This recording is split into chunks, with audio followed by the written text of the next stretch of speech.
Hola guerreros, y este es el tercer videíto, el segundo videíto que tiene que ver con afectación de quimioterapia en todo lo que es tubo digestivo. Y dijimos en la primero que hicimos la semana pasada, boca, y en este íbamos a tocar esófago y estómago.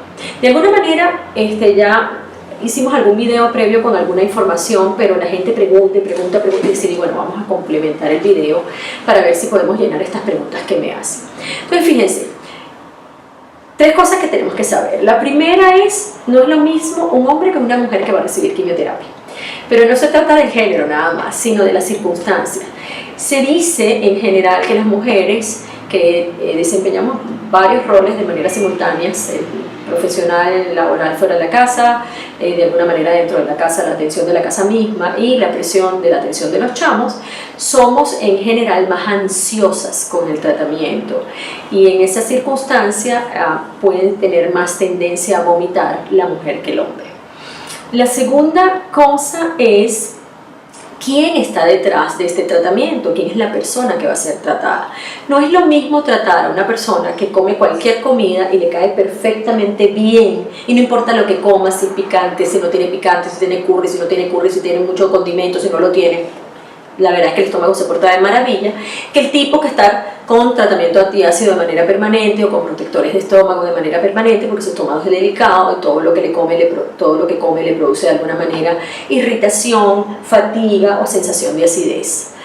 Y tampoco es lo mismo un paciente que tiene una gastritis crónica, digamos, pero además tiene hernia esofágica. Una hernia hiatal es una condición que de alguna manera puede favorecer que el paciente vomite más fácil. Y la última cosa, dijimos que eran tres aspectos, es qué quimio le voy a colocar, porque hay quimios que no son muy lesionadoras de estómago o de esófago y hay quimios de nuevo que son más lesionadoras. Y de nuevo vamos con lo que es la experiencia en hemato-oncología, más no en oncología médica o no en tumores sólidos.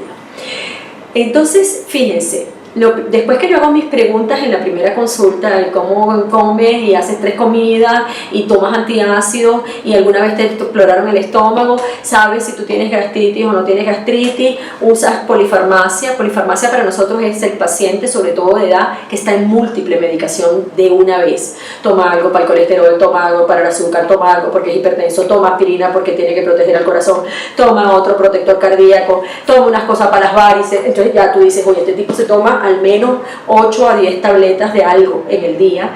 Eso se llama polifarmacia y de alguna manera puede ser más lesionador, ¿de acuerdo? Y esa circunstancia también es importante, la polifarmacia, para efectos de la quimio y su depuración hepática. Pero bueno, lo importante aquí es que la quimioterapia, que en general es una mezcla de drogas, hay unas más emetizantes que otras. Básicamente su acción en estómago, así como se cae el cabello, es decir, yo pongo una quimio y después del primero, y generalmente, fundamentalmente después del segundo y hacia el tercero, hay caída prácticamente de todo el cabello. ¿Por qué? Porque estas células de crecimiento rápido del folículo piloso absorbieron la quimioterapia. Bueno, las células de crecimiento rápido de la pared del estómago, concretamente de una zona del estómago que se llama cuerpo, hay unas células allí que se llaman parietales y esas células cuando se rompen liberan unos transmisores, digamos, unos mensajeros que viajan por el torrente sanguíneo hacia el cerebro, hacia una zona que se llama zona en gatillo y es la zona o el espacio relacionado con la emesis, con la náusea y con el vómito. Y lo estimulan y en esa estimulación el paciente experimenta una necesidad absoluta de vomitar o el contenido que tenemos en el estómago o en el estómago vacío es náuseas y arcadas y vómitos de contenido gástrico líquido propio del estómago sin alimentos o bilis.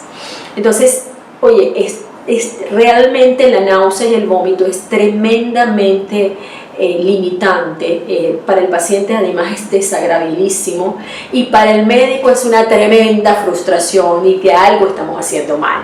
¿Por qué? Porque el tratamiento de la náusea y del vómito básicamente es la prevención, es decir, nosotros hacemos todo el esfuerzo inicial de explicarle al paciente qué es lo que vamos a usar, en qué circunstancias lo vamos a usar, por cuántos días lo vamos a usar. Hacemos una dietica inicial justamente para evaluar cómo se comporta tu paciente en la quimioterapia, que es la más difícil, que es la del primer ciclo, porque eso te permite después ver, oye, no, este paciente que yo pensé que es muy ansioso, es tranquilo, este paciente toleró las cosas maravillosamente bien, o lo contrario, me engañé con este paciente, pensaba que estaba perfecto y este paciente que experimentó mucha toxicidad intestinal, estomacal. Entonces, ese primer ciclo nos permite tantearnos los unos a los otros y por eso hacemos algunas restricciones, yo al menos las hago en el primer ciclo, sobre todo alimentaria, para después empezar a relajar la dieta en la medida que caminamos por los ciclos siguientes, ¿ok? Entonces decíamos, ponemos un protector de estómago de todas maneras, no importa que usted me diga que tiene estómago de hierro, yo voy a lesionar el estómago de alguna manera, ¿ok?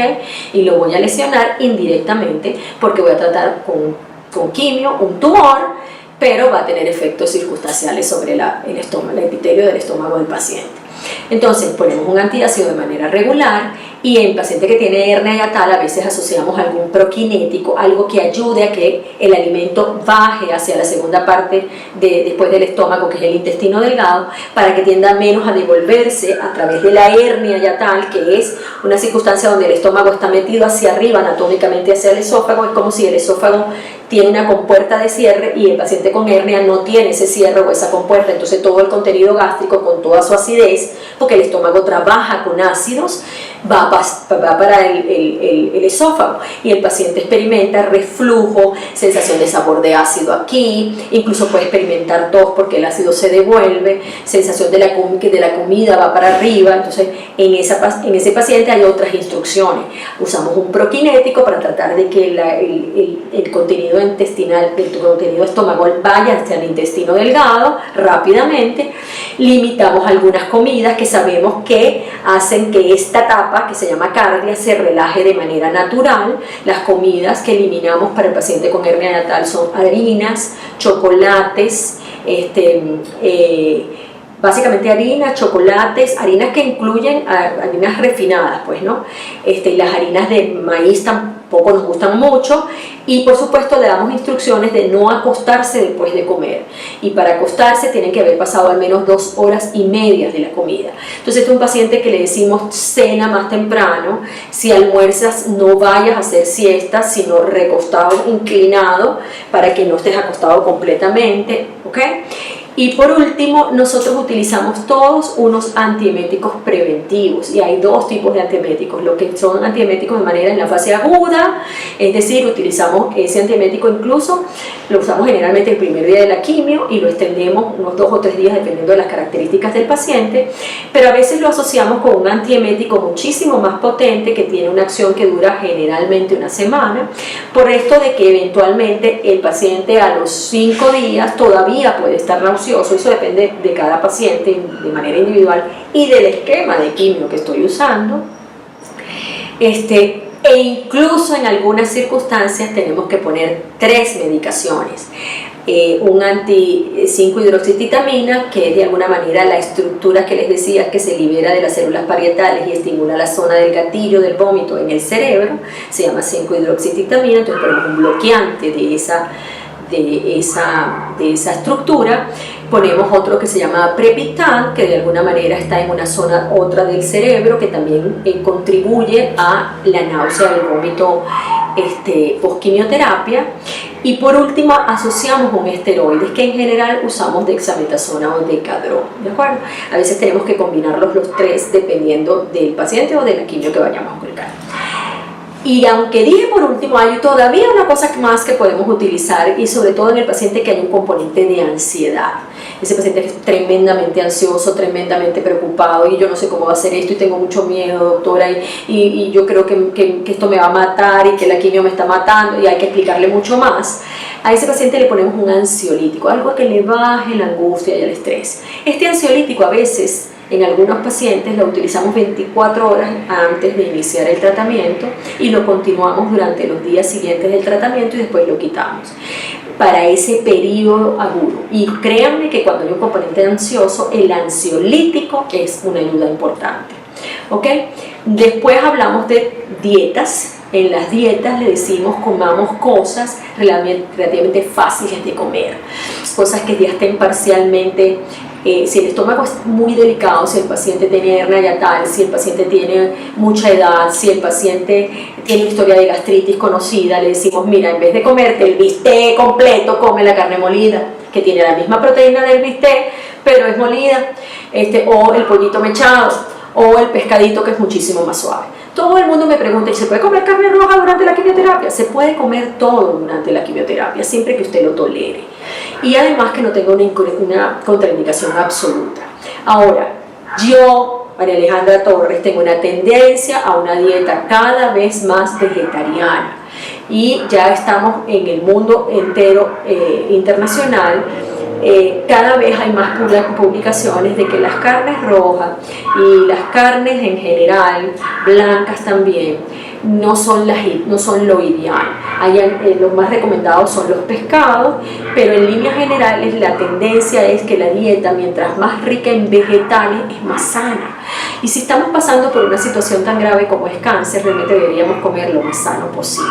Entonces, si ustedes me preguntan, en mi plato le digo al paciente, tú no puedes prescindir de la carne. Bueno, si no puedes prescindir de la carne, entonces el 80% de tu plato va a ser vegetales y el 10% alguna cosa que tenga grasita y el otro 10% alguna cosa que tenga tipo proteínas, carnes, que es lo que tú quieres comer. Cuando el paciente me dice, no, yo puedo prescindir de la carne, entonces prescindimos de la carne y hacemos una combinación de vegetales, que va a ser la tendencia internacional que va a dominar al mundo. Créanmelo, nosotros vamos a tener que cambiar nuestra forma de comer, porque sí, las carnes están involucradas incluso en algunos tipos de cáncer, ¿de acuerdo? Y por último, cuando el paciente no puede digerir de manera adecuada por algunas circunstancias, los ponemos a comer las comidas fraccionadas, cada 2 horas y media, cada 2 horas, y la cantidad que pueda. Siempre decimos, cuando estás post-quimio, no te comas el 100% de lo que estás en el plato, quizás cómete el 80% y levántate para que no quedes tan lleno, y comes luego a las 2 horas. Pero puede pasar que no, mira, que no comí sino la cuarta parte de lo que me sirvieron. Entonces uno le dice al paciente, pellizca. Cada 2 horas, 2 horas y media comes algo, y ese algo es algo relativamente fácil, es decir, por ejemplo, o yogur, o me como una frutica, o me como un jugo, o me como después una sopita, hasta que el estómago entre en una circunstancia de mejor tolerancia a la comida, que generalmente son 3, 5 días, y pasó y ya estamos comiendo mucho mejor, ¿ok? Quitamos los cítricos, muy cítricos, y los vamos incorporando en el segundo ciclo, quitamos los picantes en ese primer ciclo, quitamos el alcohol, por supuesto, quitamos las grasas, porque las grasas son muy difíciles de emulsionar, y para emulsionar la digestión es muy larga y requiere ácidos muy intensos por el estómago. Entonces eso lo hacemos en el primer ciclo, y después averiguamos en el interrogatorio del segundo ciclo cómo te fue, qué te pasó, podemos incorporar, qué te hace falta. Me hace falta mi jugo de naranja. Incorporemos el jugo de naranja y veamos cómo nos va. Y ahí vamos incorporando cosas que habíamos omitido de manera progresiva y lenta para evaluar si el estómago ya puede tolerar eso. Si yo quité chocolate porque tiene grasa, o quité fritura y quité cítricos, y usted en una misma comida al día siguiente que yo lo autoricé se comió un chocolate caliente en un desayuno con huevo frito y después un jugo de naranja y algo le cayó mal, todo eso se lo voy a quitar de manera definitiva el resto de la quimioterapia. Entonces, siempre que vamos a intentar un alimento que de alguna manera hemos prohibido en el primer ciclo, lo incorporamos y vemos, me comentó el jugo de naranja, hoy nada más, mañana voy por el huevo frito, y pasado voy a ir por el chocolate. ¿Sí me explico? Entonces, de esa manera podemos hacer que nuestro estómago se lesione menos por consecuencia de nuestra torpeza al mezclar las comidas, ¿de acuerdo? Siempre que tengan una necesidad de preguntar, pregúntele a su médico tratante, no tenga miedo de preguntar. Hay gente que dice coma de todo, y hay gente que, como yo, dice, sobre todo en ese primer ciclo soy bastante prudente. En el término del tiempo puede pasar que ya tengamos autorización, que para el tercer ciclo estemos comiendo de todo. ¿Ok? Entonces, digamos que aquí paramos estómago y esófago, y nos falta el próximo videito para intestino delgado, colon y recto. Feliz tardes. De nuevo, si ustedes creen que esta información es útil, denle like y compártanla. para que otros pacientes también puedan de alguna manera beneficiarse, como ustedes u otros cuidadores puedan escuchar. Salud, buenas tardes.